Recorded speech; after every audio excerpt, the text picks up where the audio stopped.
Hi, Carmen. Hi, Lyndsay. How are you? Finally, you're here. Okay, so everything working good. It is now, yes. All right. Fantastic. I'm on till Ryan because he was. Okay, everything okay now.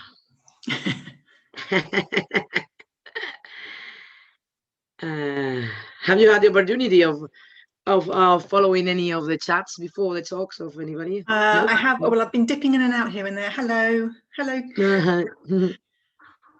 Hello. I'm following the chat on my phone. Oh yeah. So that's yeah. That's what I'm doing. I'm following you here with the chat. Well, the chat, I can see the chat here because I'm in Hoover, and follow your chat here. And oh yes, perfect. So hello, and hello to you too. Now the people are finishing with their plenary speaker by Sophia.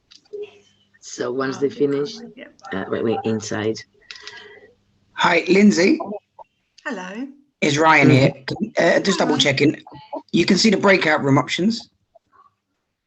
No, but I think that Carmen is going to give me. You're going to make me the host, aren't you? That's what I'm going to try and do now. Yes. Okay. You're the. Okay. I'm always slightly nervous about being the host all the way through the session in case I accidentally click on the close button. See if you can see it now on the options in the Zoom window. Yes, I've got them there now. Thank you. You can see them perfect. Okay. All right. So all right. So 3 minutes to go. So I've got my papers here. Oh. We can talk about the weather. That's Yes, I think that was. I was looking out of the window just for the sake of it. So now the sun is heading out. It's coming out finally. It's cold today though here. It's cold. Not even a gleam. Cold means no 6-7 degrees. Oh. That's cold. It's cold. Yeah. I told you. It's warm here. It's warm here. Yeah, I told you this area. It's got very extreme temperatures along the day. But anyway. Spring is knocking at our door now. Not yet. Exactly the same here. Exactly the same. I was actually. I can't remember if I told you this when I met, but last week? Early on in last week or at the end of the week before, I think it was. I actually lay out on my lawn 3 afternoons in a row. Really? Yeah. And one afternoon, I actually was in short sleeves because the sun was just so warm. When you stay there for a long time, it was really warm. Yeah, it's unbelievable. In February, I couldn't believe it. Oh yeah, that's crazy February. We call it here. Yeah. Crazy February. Yeah. Okay. Yeah. So some more people are joining in. Yes. Fantastic. Hello, welcome everyone. Oh, so when talking about these breakout rooms, remember what I told you, that 4 people at least. Yes. Because otherwise it'll be a little bit it's just slow. One activity, and I'm hoping to get up for it. All right, no problem. Everything's going smooth anyway. Anyway, so 2 minutes left to start, and then all yours. Nothing else to say. There's been many people around this morning. That's great. Yeah, it's good. It's good. It's good to have it in the morning, isn't it? I think. Yeah, I think in the morning is, well, it depends. But usually it is. But not, you know that in Spain now it's still morning. We haven't had lunch yet, so no, still morning. Oh yes, really late lunch. Yeah, I remember that. So still morning. Look, I mean, with a cup of tea here. Yeah, I remember in my visits the late lunches, and then of course the late dinners. Yeah. So when you finish, that's when we're going to have lunch. Yeah. I must say, well, all our stomachs will be rumbling throughout this, I should imagine. Not all right. So I think that we are about to start in a minute. And I'll introduce you and I introduce myself. Okay, here we go.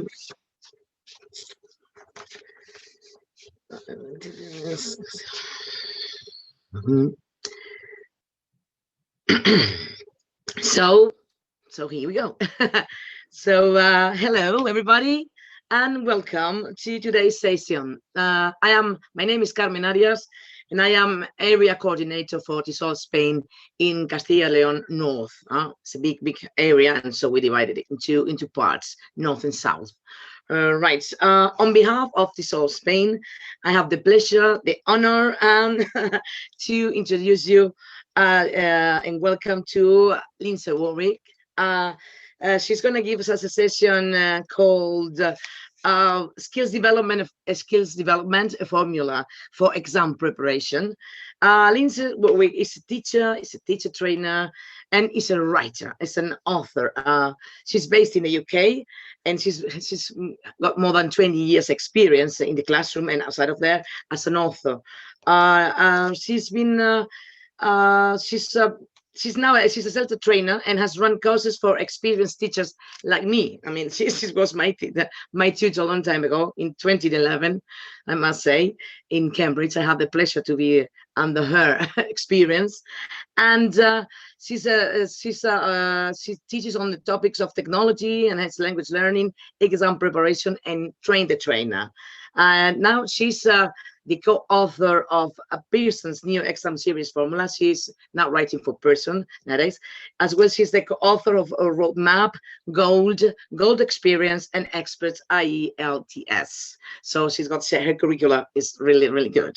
I have to tell you one thing about from her before starting, for the people which needs homologación for the Ministry of Education in Spain, that they should answer 2 questions that have been posted on. I have posted one on the Q and answer section, and I'll post another one for you to answer. It's compulsory to get your certificate.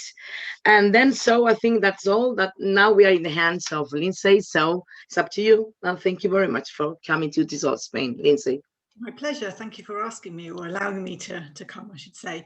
Okay, so yes, welcome everybody. Thank you very much for giving up your valuable free time for this session. I hope it's going to be useful. It's fairly practical, so hopefully it will give you some ideas to go away with. Yeah, the focus is on skills development, how we can help learners to develop skills, not just for the exam, but beyond the exam as well. So I am looking at the chat because I'm in Zoom, so I'm showing my screen and I can't see the chat, so I'm looking at it on my phone. So if I keep looking down, just so you know, that's why I'm looking down. So please feel free. I'm going to ask you to obviously participate in the chat and so on, and I'll be looking and seeing what you're adding to the discussion. So I think whenever we're preparing a lesson for our learners, the first thing we need to think about is goals, isn't it? We start with our goals. What is it in this lesson that we want our learners to achieve? What sort of learning outcome is desired? And there are, various ways that people might think about planning lessons, and then the different ways that teachers have goals. Let me know in the chat, what do you think about when you're going into your class, and what is your goal? I mean, some examples here. It could be, for some teachers, they're basically, their course book is their syllabus, and so they have to cover, in order for learners to receive the full benefit of the syllabus, they need to cover, the course book basically throughout the course. So they might want to cover a certain number of pages. It could be, the focus could be on the exam task. So in this lesson, I'm going to focus on this exam task. And so by the end of the lesson, students will have had practice of that exam task. So it could be focusing on practice of the exam. It might be going a step further than that, perhaps, and giving students the opportunity to develop the use of an exam strategy. So it could be, underlining keywords in the question in order to think about what it is that they're looking for in the text, in the reading section, for example. It could be, and that could be combined with the exam task, because obviously they're going to then apply that to the exam task. But by the end of that lesson, the learner will be able to say that they've developed that exam strategy and they're more confident or familiar with it. Or we could develop a sub-skill tested in the exam. And I think we tend to do that with speaking and writing, but I think with reading and listening, it's perhaps a little bit more implicit rather than explicitly done in materials often. Maybe that's just in my classroom I'm thinking of, but that's what we're going to focus on today, is really thinking about how we can develop sub-skills. And there are a few different reasons for that, and it does depend, of course, on how much time you have. If you have a really super intensive course, then you might want to just focus on, exam practice and exam strategies, and that's all you have time for in order to get learners up to speed to be able to enable them to do well. But if you have a bit longer and you have time to develop language use, then there's probably time to develop sub-skills as well. So there are a few different reasons why I think focusing on sub-skills is important. And by sub-skills, I mean, different aspects of listening and reading and speaking and writing. So it could be, for writing, it could be being able to organize ideas in a paragraph, for example. For reading, it could be being able to identify the purpose of a text, for example. So that would be an aspect of reading. So the reasons then why we might want to focus on sub-skills are that it can help students to recognize incremental progress. So they can recognize that, at the end of this lesson, they can perform this skill better. So it could be organizing a paragraph. They can do that better. So they've developed a writing skill there, and they can recognize that they have improved in that area. Or in terms of reading, it could be that they've never really thought about identifying the purpose of a text before. Maybe they do it, but they've never really thought about how they do it, why they do it. And so now at the end of the lesson, they become more aware that they already have a skill, perhaps, because they, often we don't know what we don't know, but now they know what they know. So it can help learners to recognize progress, incremental progress. And I think that can build learner confidence, it can build their motivation, because they can see that they are developing, and passing the exam can seem really daunting, but if they can take step by step, it can be really useful. Also, I think we can relate those skills to the real world much better than we can exam strategies, for example. I mean, underlining keywords, yes, it's useful in some contexts, of course. It might be useful for academic studies, and it could be useful strategies, in workplace and so on, but it's not an automatic skill that we use in the real world, generally. But skills like being able to organize a paragraph or being able to identify the purpose of a text is a really useful real world skill. Now, not all learners care about real world skills, although they just want that piece of paper. But for a lot of learners, I think it'd be quite motivating, recognizing that they can actually apply these skills outside of the classroom. And then, of course, by developing the skills, we're also helping students to improve their exam performance as well. So I think when we're thinking about learning aims, I think we can take a two-pronged approach, but we can actually say to learners, look, by the end of this lesson, you will be better able to organize a paragraph in a text, or you'll be better able to identify the purpose of a text that you read. This will help you too. And then we can tell them how it will help them in the real world. And that obviously depends on our learners. So if they're going into the workplace and they need English for the workplace, this will help you to write emails, write reports in your future job. But it will also help you complete part 1 of the writing section, or part 5 of the reading section, or whatever it is that you have focused on. So I think it's really important that we actually share with learners how what we're doing in the classroom doesn't just help them from the exam, but actually helps them beyond the exam as well. And I think that there are different ways that we can do that. But I think a nice little lesson structure, and again, it doesn't have to take very long to focus on these sub-skills, but it's kind of marrying, isn't it, that skills development with the exam practice. So I think a nice lesson structure is as follows. So you obviously have your lead in, and then it obviously depends if it's a receptive skills or a productive skills lesson. But if it's a receptive skills lesson, then you might do some kind of gist task where students read the text quickly, or they read a model if it's a productive skills lesson, or they listen to a model if it's a speaking lesson. But then we can focus on a sub-skill. Now, as I say, we tend to do that in productive skills lessons anyway, particularly with writing. We would look at an aspect of the writing, wouldn't we? So, for example, paragraphing or organising ideas in a paragraph. For listening, it could be something else, like identifying the purpose of a speaker speaking. They might give a little monologue, and they might be identifying the purpose of that particular little monologue. So we can focus on that sub-skill, and we can help learners to do that. So we see that less often, as I said. Then we can practice that sub-skill. And it doesn't have to take very long. Often in writing lessons, we might get students, we might give them cut up pieces of paper and they have to order it into a paragraph, for example. It doesn't necessarily take very long, but it's a focus on that sub-skill where learners can say, oh yes, I've thought more deeply about this, I understand it better, and now I can move forward in that, and that will help me in the exam and beyond.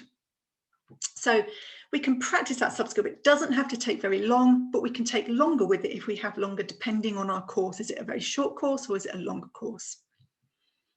Then once we've done that little bit of practice, which we'll look at some examples, we can then apply that in an exam task, and then we can get learners to reflect on that sub-skill and the exam task. So not just thinking about how did you do in the exam task, but how did what we've looked at with that skill actually help you? So we can get them to reflect on that as well. Thank you for your comment, Maria Victoria. So learning aims can be a great help to engage them, having them at hand and remembering them from time to time to make them see the purpose of the activities. Yeah, I know in some cultures, the learners would absolutely demand to know what is the purpose of what we're doing, why are we doing this? And will regularly ask. So it's really those teachers in those particular contexts will very much share it with learners. But I agree, I think it's really important for learners to understand what we're doing and why we're doing it, because then they can see the purpose of it all and they can see how it's helping them and they can recognize that progress, as I said. So let's look then at what I'd like to do is take the 4 skills and look at an exam task in each one and think about what sub-skills are being tested and how can we help students to develop those particular sub-skills. So it'll be a bit more, I'm going to ask you to do a few more things now I've stopped explaining what it is that I'm sort of thinking about for this session. So let's start then by looking at B2 first, part 5 reading task, which is the multiple choice. Now in this particular, so you'll see the whole article in a moment, but for now you've just got the heading and the introduction and the photo that comes with it, and you've got the multiple choice questions and stems, but you don't have the options, just so that we can see them clearly. If you're on a small screen, hopefully you can get the magnifying glass out or make it a little bit bigger. So we're not thinking about exam strategies. So obviously strategies for this task would be, underlining the key words, thinking about paraphrasing in the text, being able to obviously match what's in the text to what's here, being able to identify the distractors and ignore the distractors and identify the correct answer. So those are the exam strategies, but I'm thinking specifically about reading skills. What reading skills are being tested in this particular task? So if we look at question 1, what point is the writer making in the first paragraph? What is being tested there? Can you let me know in the chat box, please?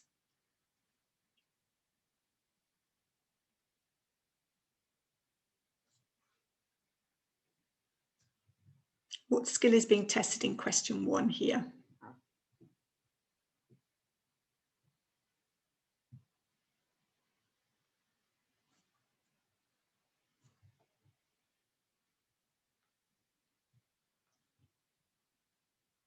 Anybody? Okay, so just to clarify then, in this particular one, the test, oh, we've got answers coming, it's just a bit slow. Find the gist of the paragraph, skimming, okay?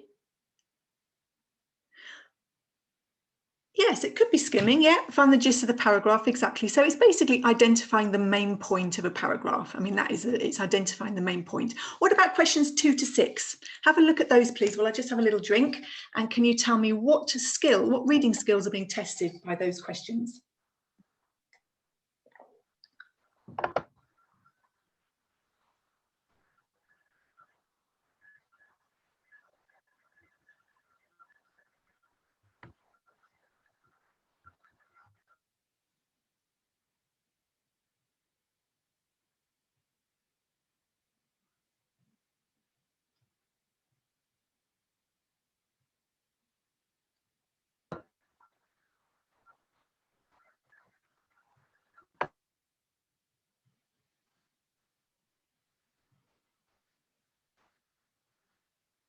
Lovely, thank you very much.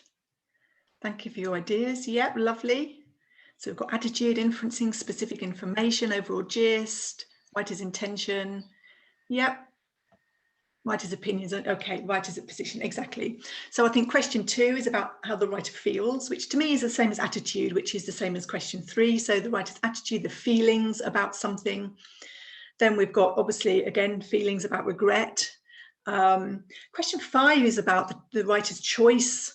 What is their intention with using that particular word? So it's about sort of meaning and context and about writer's intention, as Carla mentioned. And then question 6, I think, is about opinion. So quite a few different skills are being tested here. And if we look at the handbook, they will say that across all of the different reading tasks, and I'm thinking specifically about tasks 5, 6, and 7, not the use of English tasks. But these are testing the understanding or the ability to identify gist, detailed information, the main idea, opinions, attitude and feelings, purpose, meaning from context, implication, tone, text organizational features. So that's things like exemplification and comparison. And then if we think about task 6, which is the gap text, obviously being able to follow text structure and cohesion and coherence in terms of being able to, again, you know, organizational features like exemplification come into there, but also referencing and things like that. And then locating specific information, particularly in task 7, which is the multiple matching. And then being able to read the detailed information is that particular task as well. So multiple choice brings in a lot of different sub-skills, so we can focus on some of these, I think. So let's focus on one, which is looking at the main idea. So, of course, I think one of the things I think is interesting is that often, and again, it depends on time, but quite often when we have our exam, when we have our reading texts, you know, they're often used for exam practice, and actually we can exploit them much more, can't we? So, you know, please do let me know how you might exploit a text in your book or a text that you find or your learners bring in or whatever, and share that, you know, what would you do with that perhaps? It doesn't necessarily involve going straight in with exam tasks. But one thing we can do is just get students to read the text and identify the main idea of the whole text.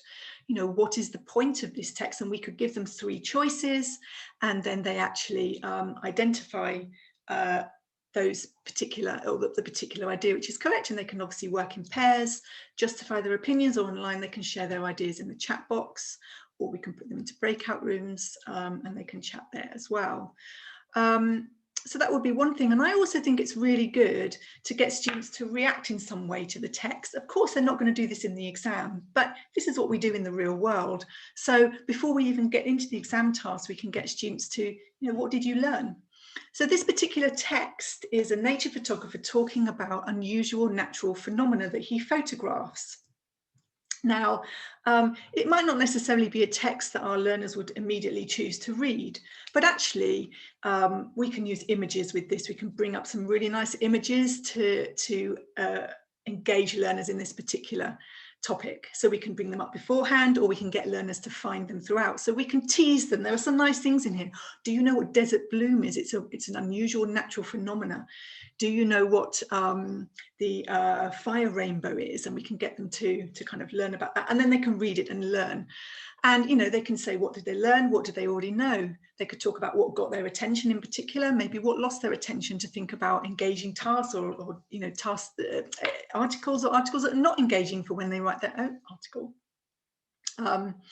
Yeah, what did you learn is a really good question for engaging students more deeply in the text. Yeah, I think, you know, it can be really, really useful. It depends on the type of text, of course.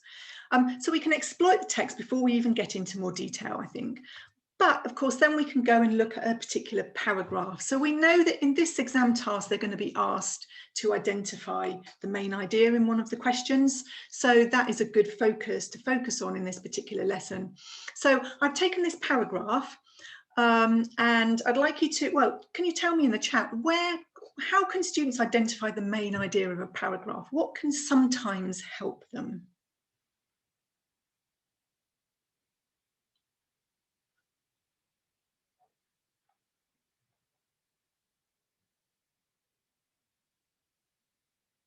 Yeah, the heading can certainly help to understand the gist of the text. Yeah.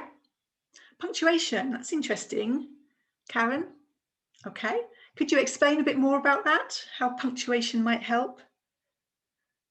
Pictures could help, yeah. What about when they read the paragraph? When they actually read that paragraph or the section, where is the main idea often given in a text, but not always?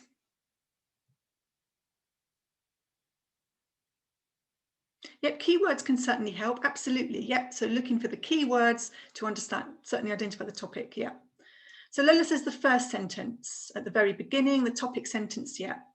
Or by the end of the paragraph, yeah. So we can talk about topic sentences, can't we? That can sometimes help learners. But of course, it doesn't work with every paragraph, but often in certain texts, you know, certainly argument texts, or text maybe giving information about something, but less so, I would say, narrative types of texts. But you might find the topic sentence in the first or the last paragraph.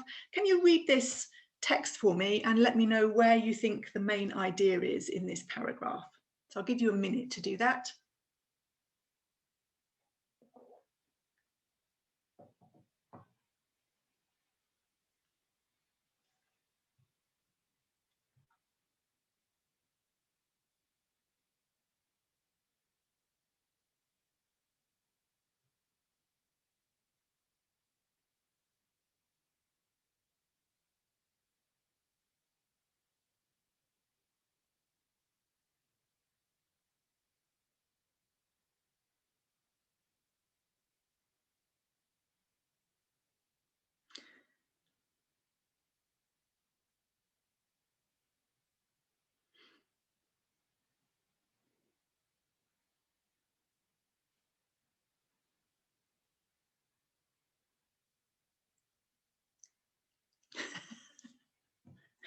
Okay, so let me know, where do you think, or let me know, what is the main idea of this paragraph? Where might you find it? Is it at the beginning? Is it at the end? Is it somewhere in the middle? Karen, I'm not sure that doesn't, I think I need to go a bit deeper with that, but I think it's a really interesting idea. Other people may understand.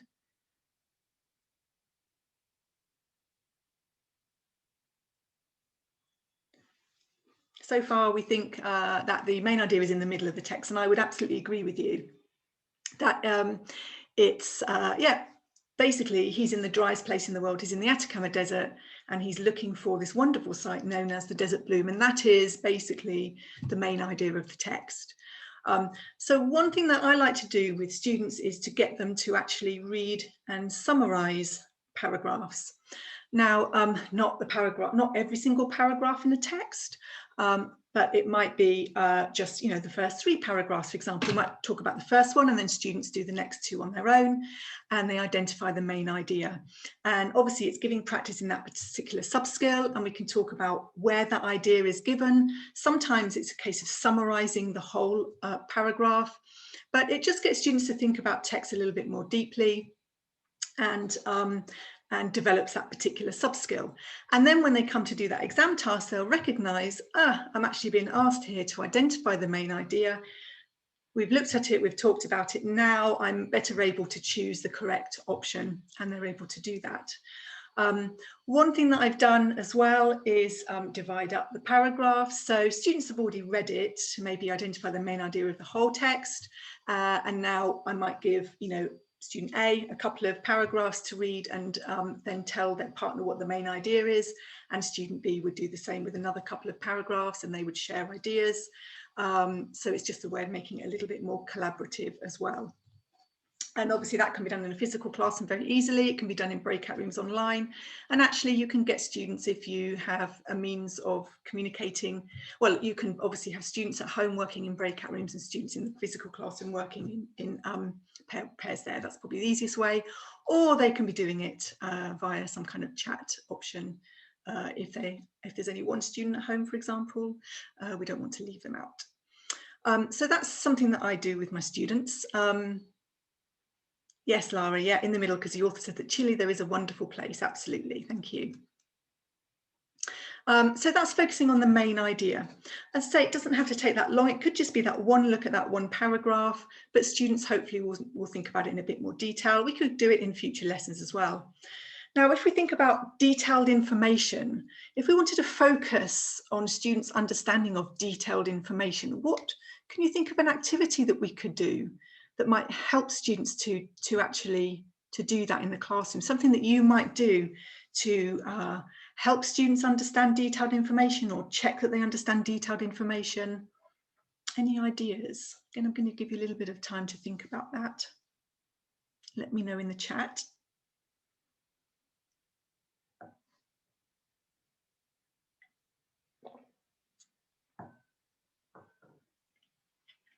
It's quite an open question and you might need a bit more time to think about it. One thing I think with detailed information that's very useful and very common in the exam, and also something that we do in the real world, is recognise, paraphrase.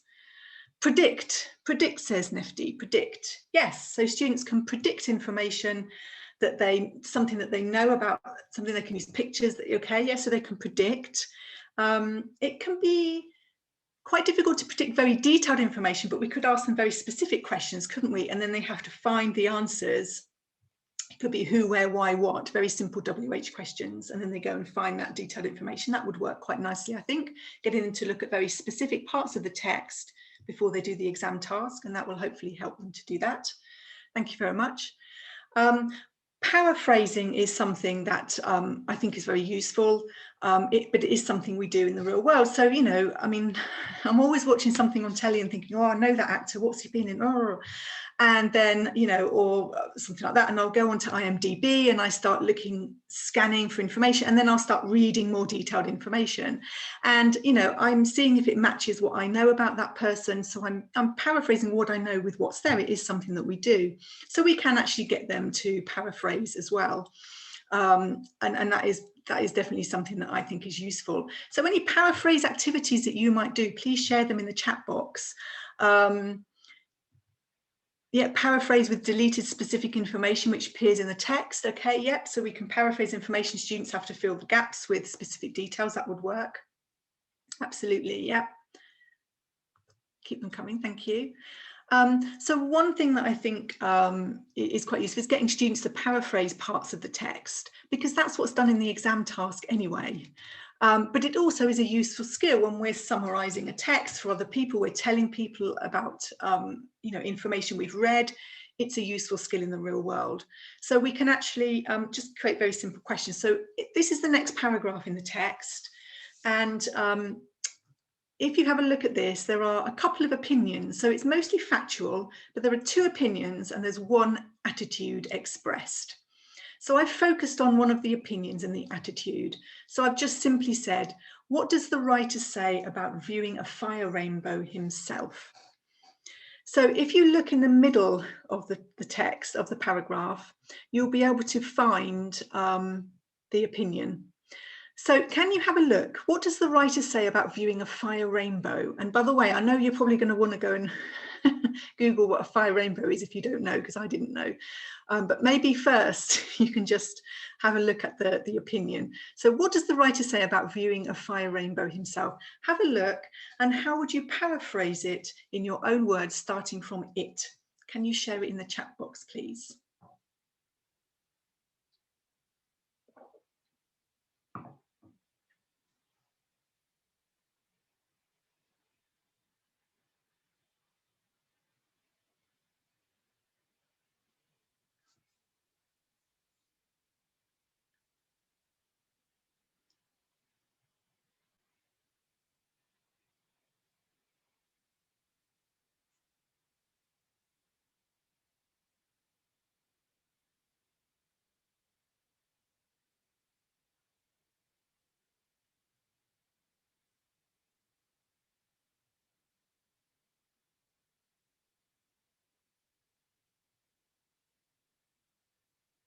Thank you, Annabelle. I think that's a really good paraphrase of what's said in the text. That's great. Thank you. Any more, please add them. There are obviously going to be different ways that we can express it. It won't be easy for him to see one in his lifetime. Yep. Brilliant. Exactly. So keep them coming. But in the classroom, physical classroom, I love my mini whiteboards. Students will read it and often work in pairs to paraphrase it and hold it up. And then they've basically created the correct answer. And then when they look at the multiple choice questions, they can then actually match. They can match, you know, what they've done with what they can see, and they can recognise that they have done something useful for the exam, but also they're developing their language use and they're developing a useful skill for beyond that. And you can talk to them about where might you paraphrase, where might you, you know, have to recognise paraphrasing in a text, and it might be in the workplace and so on. Okay, how does the writer feel about this? I won't ask you to do that, but he says, sadly, I'm never likely to see one anywhere apart from in a photograph. Now, of course, he wouldn't be tested on the same part of the text in the exam, but that's okay. We're just practicing paraphrasing, so they could, you know, come up with, he feels bad about that, he feels upset about that, something like that. So, you know, that's a nice thing to do for detailed information. It helps us to recognise that they've understood the detail in the text, but they're also practicing paraphrase, which is useful for the writing as well, and it helps with the reading in all of the tasks. So yeah, I love doing paraphrasing activities. And you can make it competitive as well. They only have a certain amount of time, and they can see, you can say, oh, I've done it, see how close you can get to mine. And it doesn't mean the others are wrong, but it's just, you know, they're trying to guess, or you can, you know, you can give them support as well. Obviously, you can give them some keywords to add in as well. Okay, let's move on to writing then. So writing, part 1 essay. Have a look at this question here. What is being tested in this particular task? What writing skills do learners have to use?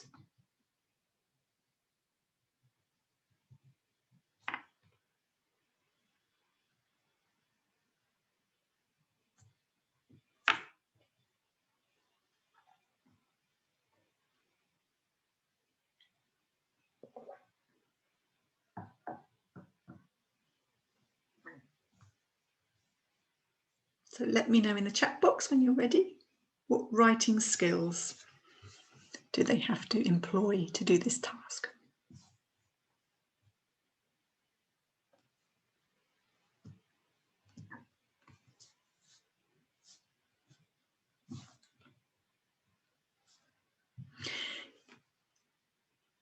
Yeah, planning. Yeah, absolutely. Yeah, that is. Yeah, that's not on my list, but you're right. And that is a useful real world skill as well, of course. It's not a skill that people always employ. Some people are drafters. I don't know about you. Sometimes I'm a planner, and sometimes I just want to get it down and then redraft. People are different. Yep. Structuring a paragraph. Okay. Yeah. Now, time management and reading comprehension, really important. Absolutely. I might say they're exam skills rather than writing skills, but they're absolutely really important. Yeah, so structuring seems to be the key thing, planning. Yeah, well, this is what the handbook says, that they need to be able to structure a text. They need to be able to use an appropriate tone.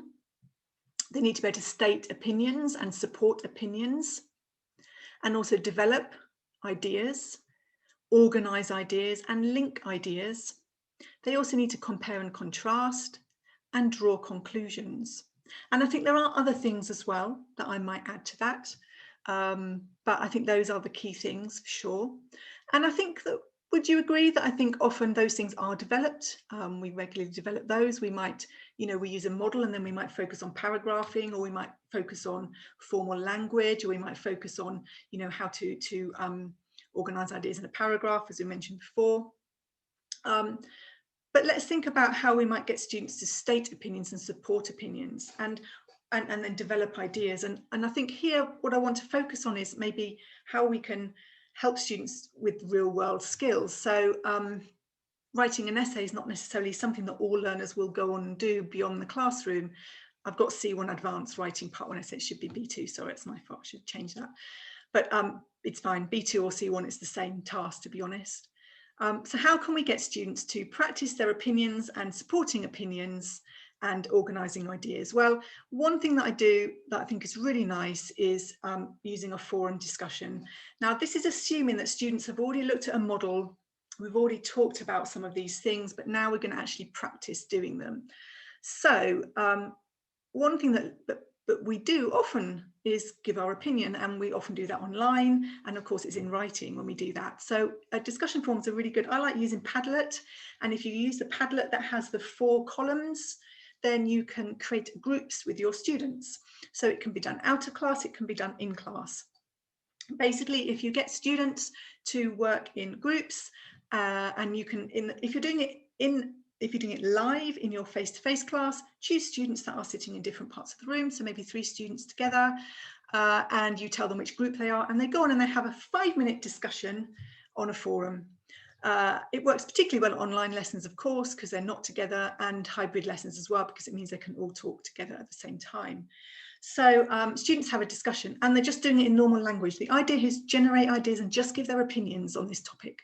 So they're having a conversation just like this. It's not in formal language, the tone isn't there, the organisation isn't necessarily there, but it is a medium in which they would normally perhaps give opinions. So it's real world skill. And we can pick up on maybe some things, you know, maybe they're being a bit rude or a bit abrupt, and we can perhaps talk about those kinds of things as well for the real world.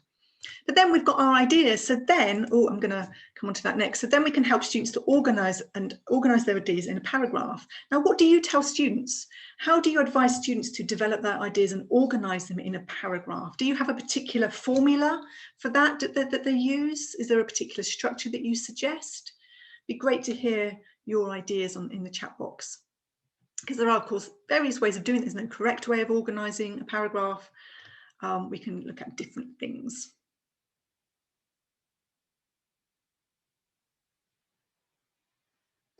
I think I'll just let you, I'm looking at my timing, so I'll just let you share your ideas. But one thing is obviously P, which is a slightly unfortunate acronym, but point, explain, and example. And students can now, we can work with students and they can take their ideas and we can actually help them to put them into a paragraph. So they can make their point.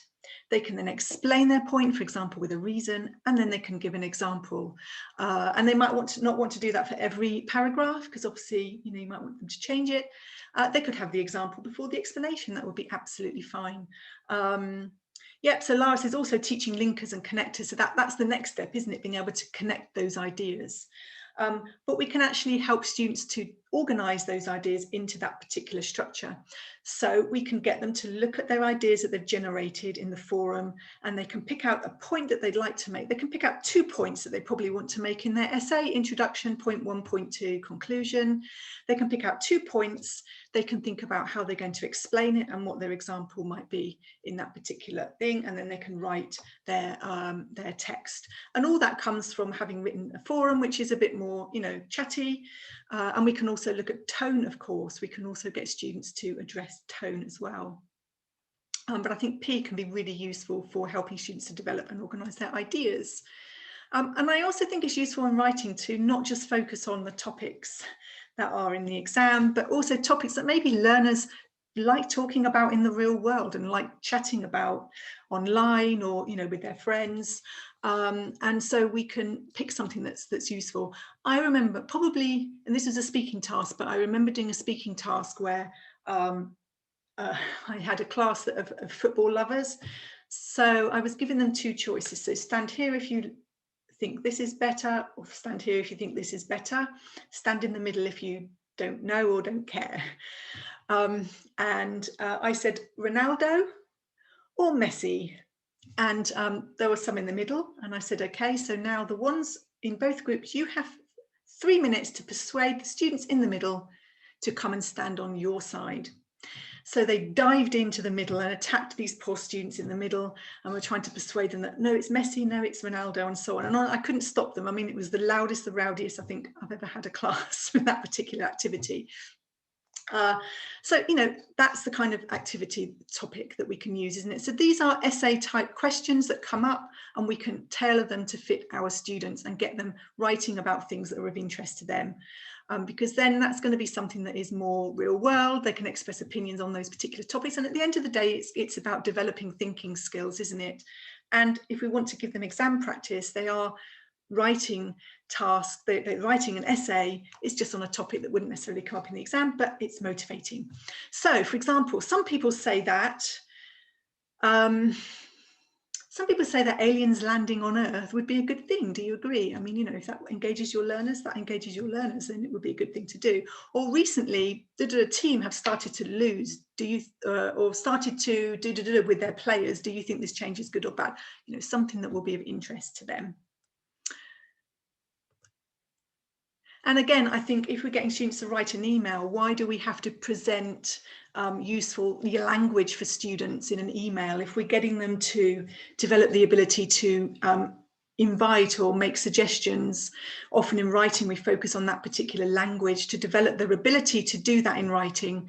Why not put it into a chat which is going to be more the way that they do it? It's the same language. I mean, emails in the exam, fine, but how many of our learners actually write emails in the real world? Probably not very much. I don't write emails to my friends ever anymore. But we can use the same language, and a really good tool is fake WhatsApp. If you search for fake WhatsApp, it's a really nice tool where you can create fake WhatsApp conversations, and you can take a screenshot or you can open it in your class and use that to teach some of these useful phrases which students can then put into an email. But it does, I think the model doesn't necessarily always have to be an email. Okay, let's move on to listening then. Part 3, listening, multiple matching. So here, this particular text, students are listening to people talking about city projects. Have a look at what they're listening for. What listening skill is being tested here, please, in the chat box?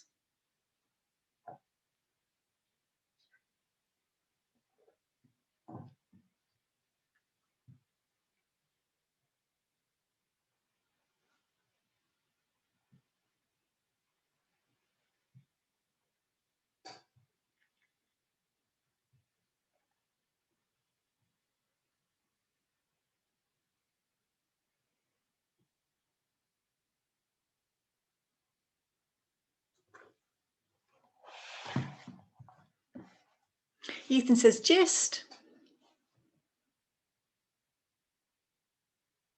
Yep, certainly that is one of the things that's been tested, I would say so, yep. Yep, Michael, I think that's probably, yep. So often they are tested on gist in this particular task, but also if we look at these questions, they're also being tested on attitude, I think. Yeah, which is kind of opinions, you know, it's more about their feeling, isn't it? It's sort of their feelings based on their viewpoints. So let's think about skills in general. So yeah, listening skills tested in B2 first, not as many as the reading, but we've got listening for gist, listening for detailed information, opinions, being able to recognize agreement and disagreement between speakers, being able to recognize attitude and feelings, the purpose of a speaker, that's often tested, particularly in the multiple choice short listening extracts, the short conversations, and also listening for specific information, of course. So let's think about attitude then. How can we develop attitude? So what can we do? What help do learners need to be able to do that better? Any ideas in the chat? What could we do to help them to be able to, let's go back to the task, to do that task effectively?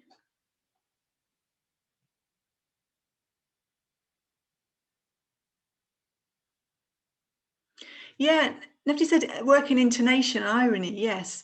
Now, it's interesting though that actually I don't think intonation is tested in the exam as such. Like you'd never get an answer based just on intonation, but in the real world, but of course, the actors that are recording those conversations are of course going to use intonation naturally as they produce those conversations, and in the real world intonation is important. So definitely intonation is useful because it shows the attitude. I absolutely agree. Yeah, absolutely. Yeah, thank you, Victoria. They need to know adjectives to describe opinions and attitudes. Yeah, they need to know what curious and relieved and surprised and puzzled. They need to know what all of those adjectives mean. Yeah, David's saying more at C, particularly C2. Okay, thank you very much. Yeah, so higher levels there are being tested. Yeah, on intonation.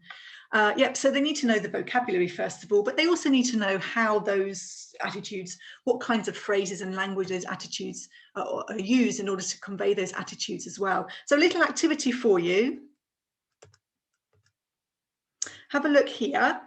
So you've got 5 just cues. They're not full sentences, they're just cues at the moment. So Sarah is convinced that, Mark was confused about, Ella was unprepared for, Ian is fascinated by, Hannah is eager to. So I'm going to just read something, and I want you to tell me Which does it match, 1 to 5? So tell me in the chat, which does it match, 1 to 5?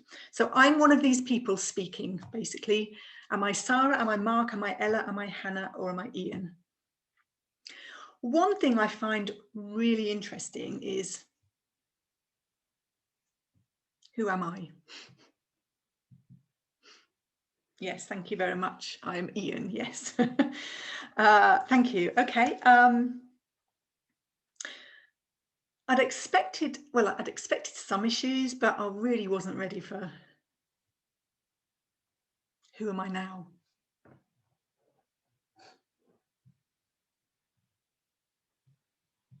Yes, I could have been 2, I guess, actually, but yes, I think 3 is the answer. Exactly, exactly. Okay, now this one I'm going to, and again, really useful paraphrasing. So this time I'm going to give you a sentence and I'd like you to type in the chat box, you are Ian. Okay, you are Ian.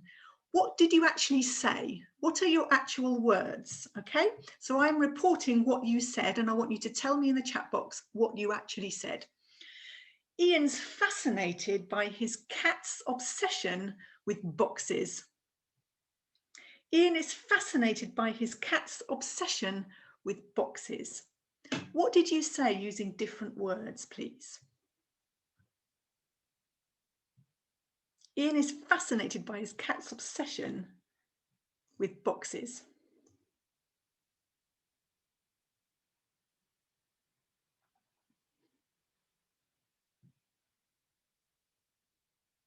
They are cute, I know, I agree.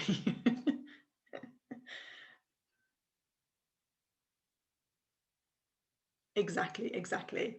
And it's quite interesting actually as well to look at your paraphrasing, because obviously we need to help students to understand how to paraphrase as well, don't we? Because it helps them in the writing, but it also helps them to recognize paraphrasing in reading and listening. And of course, who is it? Somebody, you split. So Aida, you split the paraphrase into 2 sentences, and that's one technique. Obviously, we can order information differently. We can change words, we can use synonyms, but we can use completely different words to express something. We can change the grammar, we can change the number of sentences. So there are lots of things that we can change, and we can help students with that as well. Okay, so I just basically took that particular activity. That activity is in a book where it's designed to help students to develop their vocabulary for the listening task, to help them with that vocabulary. But I've just taken it and adapted it by making it a little listening activity for the learners as well. And so that's something that we can do. And it's quite, if you've got that multiple matching task, you can pull out some of those things from the transcript and do that same activity with them.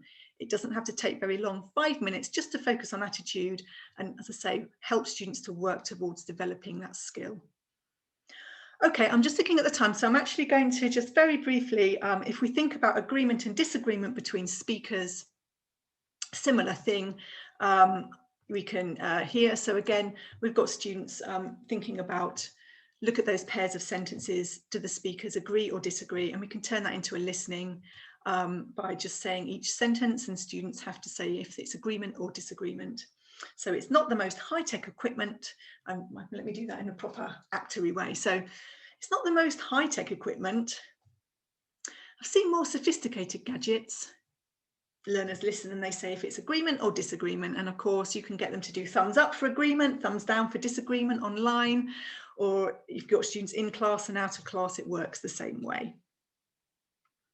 So those are just some ideas of ways that we can develop those skills in listening. And we're coming towards the end, so I just want to move on to speaking. And again, I think we do actually help learners a lot with speaking skills anyway. We divide it up more like writing, and we do help them work towards different aspects.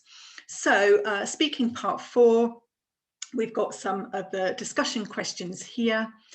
So of course, these are the types of things that learners are being tested on, aren't they? So they have to give opinions and ask for opinions. They need to agree or disagree. They need to justify opinions.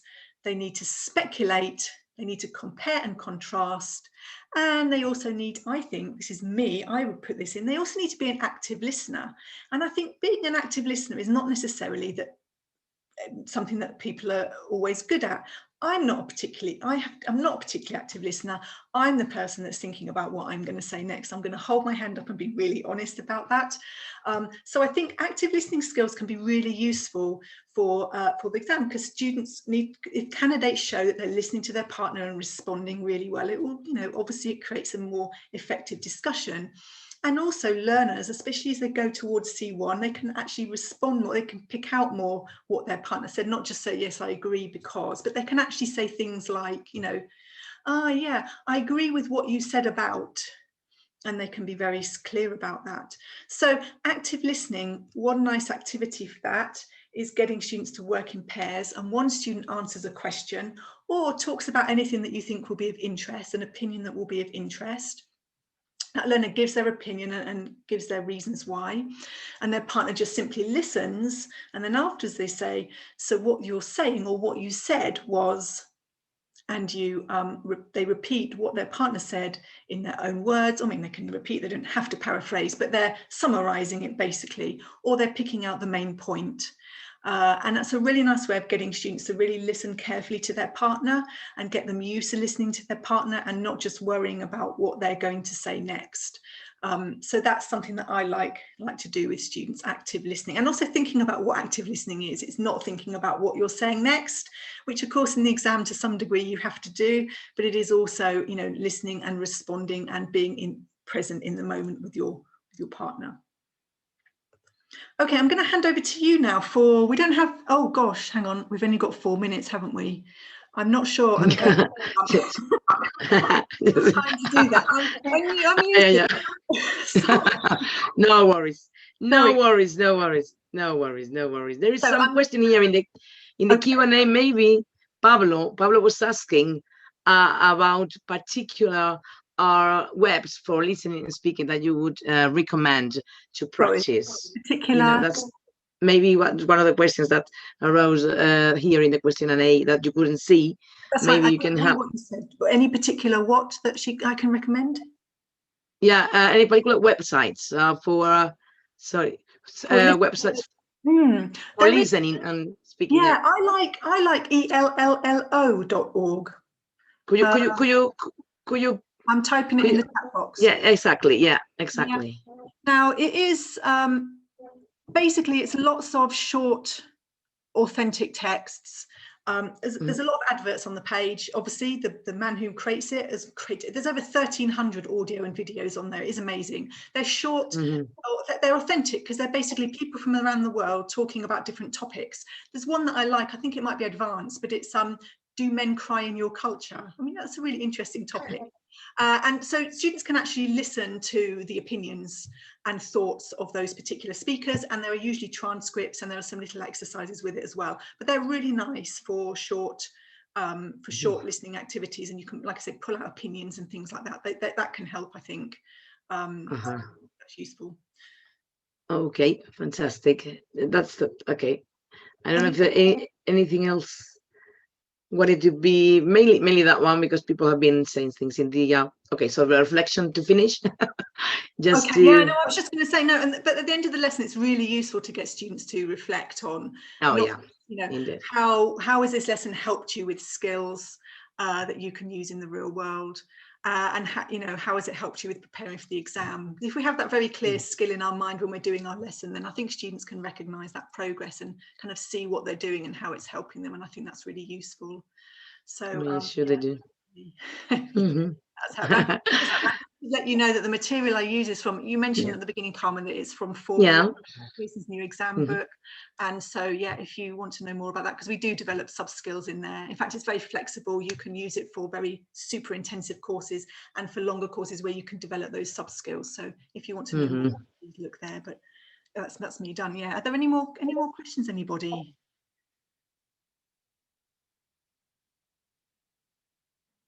Okay.